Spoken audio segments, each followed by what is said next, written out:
Hi, my name is Vaishali, and this is the CareGenna podcast. And here I am today with Charles Huang, who is a co-founder of RedOctane and also Guitar Hero.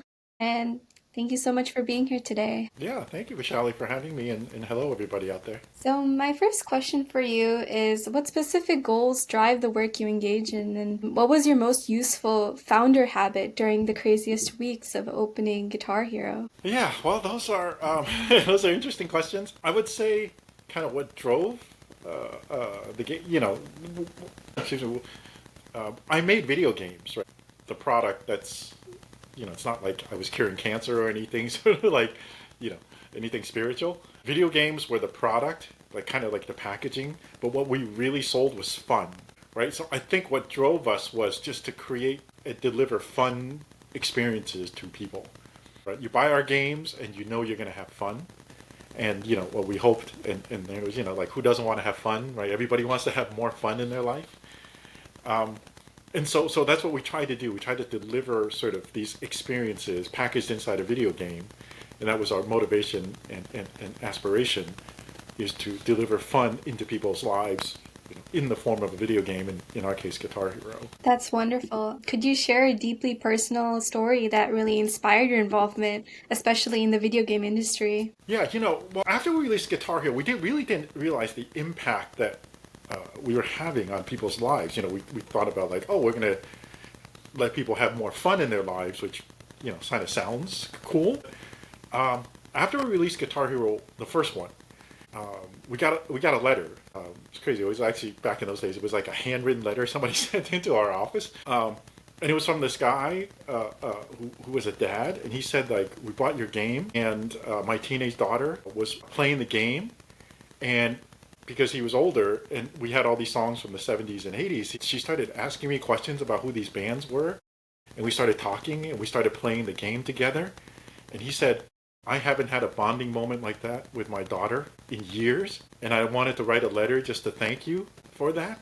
And what we realized was like what we were making was really a shared fun experience, and that shared fun experience was really what drove our motivation for this. That's amazing. And another question that came up on my mind was how do you validate a fun product before it's fun? That is it's an interesting thing that really I'll tell you a little anecdote that sort of emphasized to me how unique that is for our industry. And we would talk about a very nebulous term called the fun factor. We would play something and realize like, is that fun? How fun is it? And I once went to this conference and it was called Games for Health, and it was trying to take games, and it was partly government sponsored and trying to apply them for the healthcare industry. So it was called Games for Health. And a health researcher there told me, he said, you games people are weird. When we look at a treatment, we just think about efficacy, like does this work? And you guys think about whether it's fun. That's your first, And I thought about that for a little bit, and I told them like, yeah, of course we think about whether it's fun, because if it's not fun, then it's not a game. And so like when you talk about evaluating what's fun or not, it is really like the first thing we look at it is like, what is the fun factor? How can we raise the fun factor? How can we make it more fun? Sometimes that's through storytelling. Sometimes that's through graphics. Sometimes that's through music. For us, in our case, that was through this tactile controller, this guitar-shaped controller that we had. So there's a lot of tools at our disposal to try to create fun. Yeah, like we would talk about these nebulous terms of like fun factor, and we thought that fun factor for that was off the charts. And yeah, and we can talk a little bit specifically Wow, about some of those, but like we always talked about like a fun factor for any feature or that we would put into a game. that's wonderful. And when reflecting on your work, what challenges did you encounter, whether it be like especially making sure that there was enough downloads or revenues? What early signal did you find for your Yeah, product? yeah, my work, it's funny, as I look back on it all these decades, I tend to think in terms of like longer, more sweeping things. Maybe some of the details have faded from my memory, so like I tried to forget on purpose. But I would say like one thing that the biggest challenge for that company, Red Octane, was that we launched in 1999, right? That probably was before you were born, Shelley. But we launched our company, and with it, during the like sort of the peak of the dot-com bubble, and within 6 months that bubble burst. And what then we encountered for the next couple of years was probably the most depressing time I've ever seen in my entire career here in Silicon Valley. All these companies, big and small, that were just dying left and right. And so those were like, right, you imagine like right at the beginning of your entrepreneurial journey, and like suddenly you're hit with like the worst economic crisis in maybe Silicon Valley history. But what we learned during that time was incredibly valuable. It taught us that we had to prioritize profits above all else, because it looked like at that time that like nobody, VCs would never invest in another startup ever again. And so we had to prioritize, like, no one's going to invest in us. We have to grow. We have to be profitable. We have to grow through profits. And through that, we just became really good operators. Like, we knew how to run a business and how to make it profitable, out of necessity. We never did raise money from VCs. And so we were able to successfully kind of navigate those early challenges. I still ask my friends sometimes who, especially if they're VCs, like, have they ever seen another company in Silicon Valley who had an exit of, call it like 100 million or more, and never got VC funding? And to this day, nobody's ever been able to come up with a second example. So I feel like there were unique challenges, and I feel very proud of how we navigated them. That's amazing. I guess one other question I had was, how did you keep the team creative under like pressure, especially as you mentioned, navigating it without VC funding? Did you have to step up your game a little more because of no accelerator push? Yeah, well, it's interesting because our industry and our products that we build by nature are kind of creative products, tends to draw a specific kind of person. I would say that what we could do to keep a creative sort of energy within the company, I always thought was we try to give people, our team, as many tools as possible. And so by that I meant like we were building a game that had hardware and software. This was our Guitar Hero 1 was back in 2005, right? And this was back in an era where companies didn't make both hardware and software. They do now. Like every hardware has an app that's attached to it. But back then, you were either a hardware company or you're a software company. Like you were either Microsoft or you were like a PC, like Intel or Dell or whatever. And you didn't try to do both. But we were trying to do both. And part of the reason we felt we needed to do both was we could control the user experience and allow people to be more creative. So as an example, we'd go into meetings with the entire development team, and we would tell them like, hey, don't worry about whether, because they would ask questions like, so is this game played on a keyboard or mouse? Or are we playing it on a gamepad that has 12 buttons and 2 analog sticks? Like, what are we using as our input device? And we would say like, we don't have to worry about that. We will build whatever input device you want. If it needs to be shaped like a guitar, it'll be shaped like a guitar. But if it needs to be shaped like something else, we will shape it. Whatever we need and whatever sensors we need to be in there, we'll put it in. And we could see that, when we were working with some software developers at the times, their minds just like, it blew their minds. Like, what?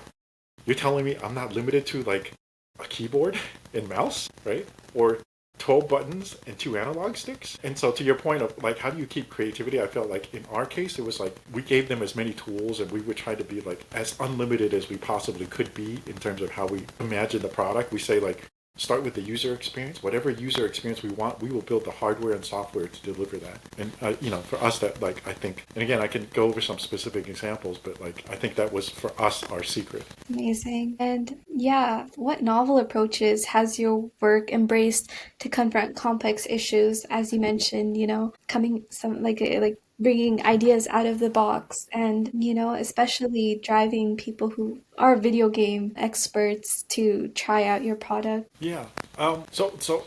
For me personally, right, as a novel approach to solving some of these issues, complex, like, I just mentioned, like, we build hardware, we build software, right? So even though we were a startup, Guitar Hero, by the time we released Guitar Hero, was our 6th year in business. We were acquired by Activision.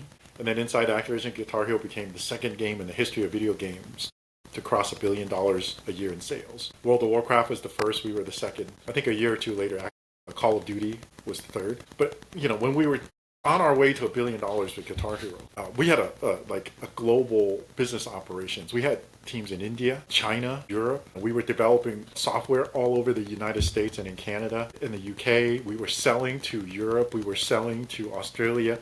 We were building hardware in China.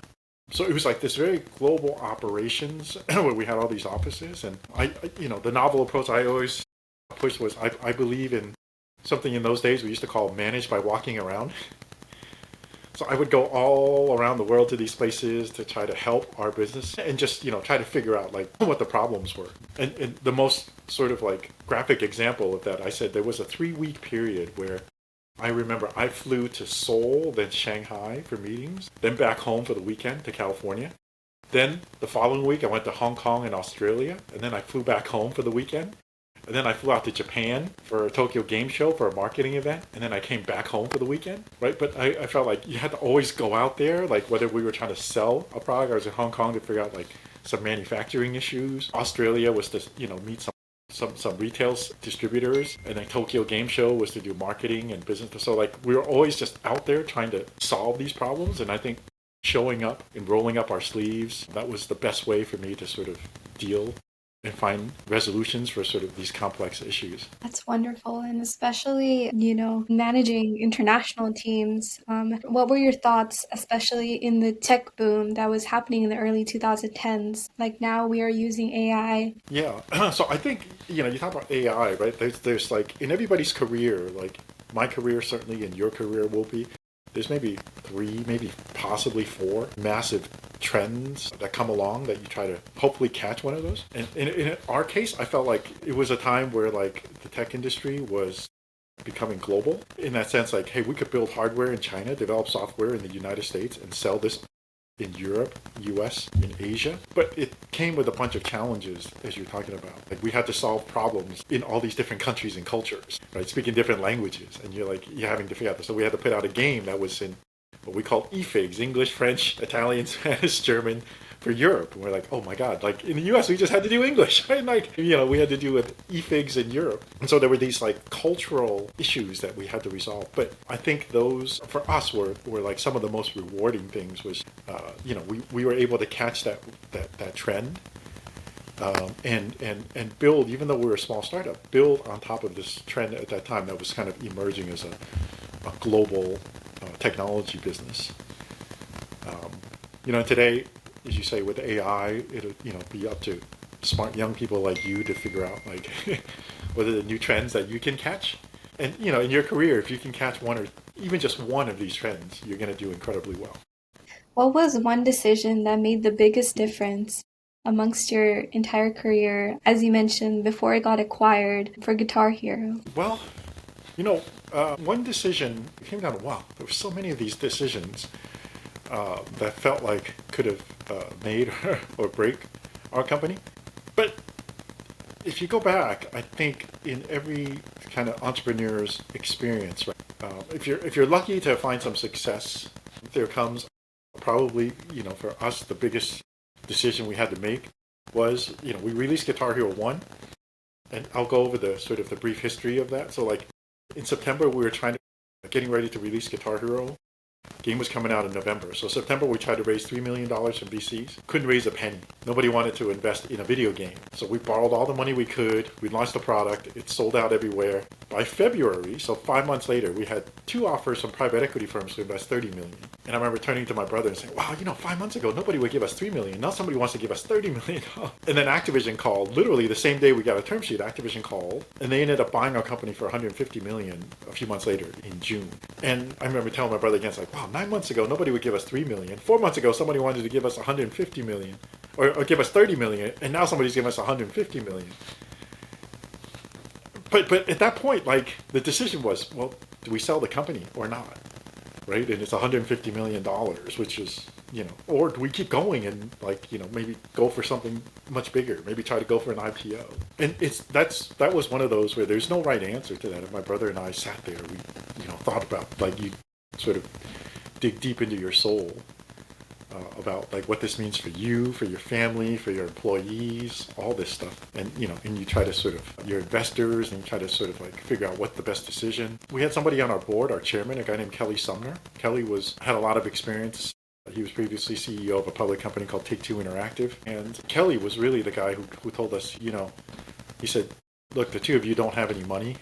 He said, like, I have money, but you don't have any money, so you have to look at this differently. And he said, if somebody comes along and offers you life-changing money, I would suggest you take it. And so we had some guidance in that. But like, it's one of those points, I think we then sold our company to Activision. We joined Activision for 4 years, but it was one of those where I thought, like, I still frequently go back and think about, like, wow, what if we did and we just kept going as an independent company? I wonder what that would be like today. But it was one of those situations where it's so complex. A single decision with so many layers. There's a financial layer, there's a personal layer, there's a layer of like, what does this mean for our investors, and what does this mean for our employees, and what does this mean for the product? And I still, to this day, I still relive those decisions. Yeah, those are big decisions. And yeah, drawing from your own journey, what invaluable insights or pearls of wisdom would you impart to individuals who may be starting off their own companies, or maybe they're like kind of deciding between IPOs or maybe being acquired? Yeah. So it's a good question. I would say that my biggest mentor, biggest influence in my life was my dad, Simon Huang. And we were, back when I was a little kid, but before first grade, living in Taiwan. He had this like small company exporting hand tools out of Taiwan, and he'd travel to like Africa, the Middle East, Europe on business trips. And so I kind of had this idea of like, oh man, that's such a glamorous thing to go see the world by doing business. But what I would say was that like that little sort of story was, it sort of set in my mind from a very early age of like having a global mindset, right? Like being curious about the world, especially if you're bilingual or bicultural, that there's just so many opportunities out in the world that you just can't even imagine. And, that you need to go out there and just explore, right? And not be limited by like what you see in your immediate surrounding. And so to anybody who's, if they're fortunate enough to be a young person at the start of their career, that's what I would advise them, is that like you need to see as much of the world, because there's, again, so many opportunities that you just can't even imagine what exists out there for a person like you, Vaishali. And yeah, so don't let your sort of circumstances and your surroundings limit what your possible future could be. Definitely. And I would highly suggest anyone to keep on going. As I started this podcast, this actually started a year ago, and it's been pretty developed now, and I would love to continue in the future as well. So anyone who's listening, just make sure to follow what your heart says. And I think I have a few last questions. So Sure. one question I had was, how did you convince artists and labels to say yes when you first started? And as you mentioned, being international, how were you able to get songs and distribute them in your platform? Well, it might be from different languages and cultures. Yeah, yeah. So the funny thing about the early part was, when we were making Guitar Hero 1, we'd go to these music labels and artists and try to license music, right? And Mhm. we had a music licensing agent who would go and talk to them and tell them like, they want to license your music for this song for their game called Guitar Hero. And they'd say, well, what's Guitar Hero? But because we hadn't finished the game yet, we had nothing to show them, right? And so they were like, Mhm. well, like, I don't know, this game could be great, it could be like absolute garbage, like who knew? So early on, we were never able to get the best songs of the artists we talked to. They were like willing to give us their third or fourth or fifth best song, but always like, nah, we don't want our best songs associated with something that we're not sure about the quality. And so I would say like, that's what we had. We had like 30 songs. Most of them were what we would call back in those days like the B-side, which is like not the good song, but like the song that is on the other side of the album. And and we just put out a game with the best we could, and they wouldn't even give us the original recordings. We had to re-record them with musicians in a studio. And our game, Guitar Hero 1, still became a hit. And the beauty of that was then, like, we proved to them, like, we didn't need your best song. We didn't even need your original recordings, and we still made a hit game. And so it gave us a lot of leverage when we started negotiating for 2. In Guitar Hero 1, we had 1 original song. It was funny, the story was, there was a guy named Zach Wilde. He was Ozzy Osbourne's guitarist. Ozzy Osbourne just passed away, but in his band, he had a guitarist. They actually went to him and said, Zach, they want to license one of your songs for your band. He had a band called Black Label Society. They want to license one of your songs for that, this game called Guitar Hero. And he said, like, if there's a game called Guitar Hero, I should be in it. And then they said, like, okay, so they're going to re-record your song. And Zach said, like, nobody re-records my music. Give them the original recording. Nice. Like, that was our 1 original recording song. By 2, we had a bunch of artists who were willing to give us their recordings. But there was a very unique thing that happened. There was a very young guitarist named Buckethead. he calls himself Buckethead because he actually goes on stage with a Kentucky Fried Chicken bucket over his head. And he replaced Slash in the band Guns N' Roses when Slash left the band. So Buckethead's an accomplished guitarist.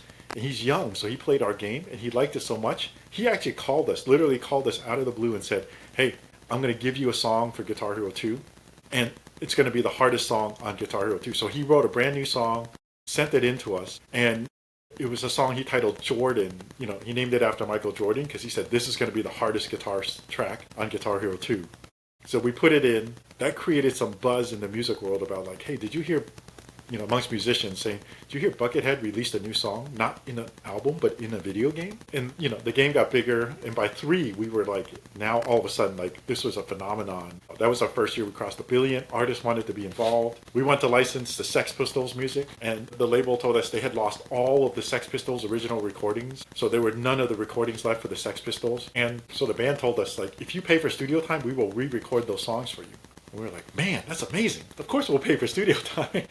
And like, so they re-recorded and then it set the world a buzz again. People talking about, hey, did you hear the Sex Pistols are back re-recording music? And they actually appeared on the Tonight Show, did a performance in London and LA because like people were curious, like, wow, the Sex Pistols after all these decades are back re-recording music again. And so like those were the stories of the music licensing. We went from like, we didn't have a game to show anybody. Nobody would give us their best songs. Nobody would give us the original recordings to like, the Sex Pistols, who hadn't recorded for decades, hadn't played their songs for decades, got back in studio and re-recorded music for us, like over the course of those years. And yeah, that music licensing was like an entire entrepreneurial journey in and of itself. Wow, that's amazing. And you know, as you brought up the journey of kind of becoming an artist and a musician, and also like how people you know, like especially for Guitar Hero. So one random question I had was, what was the first song you personally played in the game? Well, you know,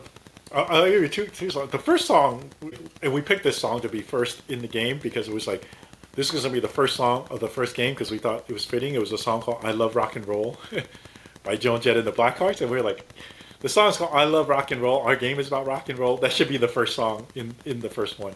But there was a song in that first game that I played to death trying to get to. Like, I was trying to level up to be an expert player. And I remember just sitting in like the QA section as we were developing the game with the rest of the QA team, and I played that same song. It was a song called Crossroads by a band called Cream. Cream was Eric Clapton, the guitarist Eric Clapton's band. And I remember sitting there, I played that song probably for like 5 hours straight. And to a point where like one of the other QA people said, hey Charles, would you mind playing another song? Because we're kind of sick of listening to that song. Wow. But like, and so as a result of that, I always remember that became like one of my favorites. That's wonderful. And yeah, thank you so much for being here today. And we really appreciate your insights. And I hope to inspire more founders of startups and especially people getting involved in the video game industry. Thank you so much for being here once again. Yeah, no, it was an absolute pleasure talking to you, Michelle.